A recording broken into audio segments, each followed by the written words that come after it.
10 రోజులు అయితే తిరగబట్టి మేము మధ్యతరగతి మనుషులు, మాకు పిండి బత్తాలు లేక ఇబ్బంది అవుతుంది. మేము పంట కూడా విక్కోవాలా వేయకపోవాలా.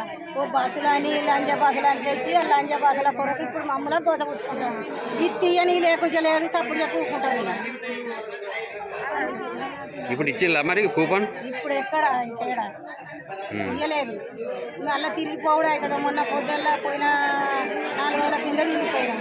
అప్పుడు లేదు, ఇప్పుడు లేదు. ఇక వీళ్ళు చేయబట్టి ఇక జనాలు ఏం చెప్తారో సీరియల్ కానీ పెట్టి ఈడ చెరుపు కానీ పెట్టి ఆడబెట్టి ఈడబెట్టి ఇస్తామని పెట్టి ఇట్లా చెప్తారు. జనాలను ఏం చెప్తారో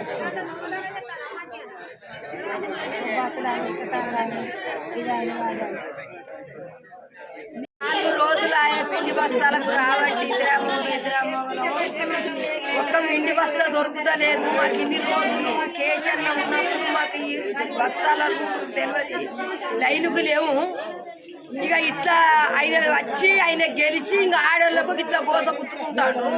ఏమన్నంటే బస్సులు పిరిబడ బస్సులు పావడం పెడితేంది పెట్టకుంటే, ఆ బస్సులు పెడితేంది పెట్టకుంటే 3 పైసల 3 రూపాయల బస్సు కిరాయికి నువ్వు రోజు ₹1 కోటి పడబట్టి రైతులకు 2 లక్షల మాఫీ అన్నావు. 2 లక్షల మాఫీ చేయలేదు.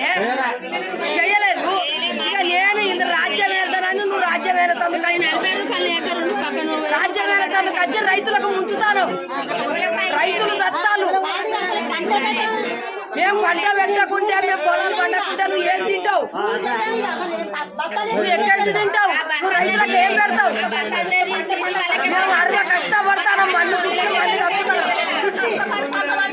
మేము మన్ను బుక్కి మన్ను కక్కుతాను. ఎండలు ఏడుతాను, వానలు తడుతాను, పిల్లలు జల్లలు ఏడుతాను. ఒక్కరికొక్కరు అన్నం దొరుకుతలేదు. దేని కొరకు తింటారా? పవిత్రం ఎక్కింది. చాతగాను ఉండాలి పక్కకుంటూ. ఇప్పటికైనా పక్కకుంటూ. ఎవడో పొలం ఉన్నాడు వెళ్తాడు.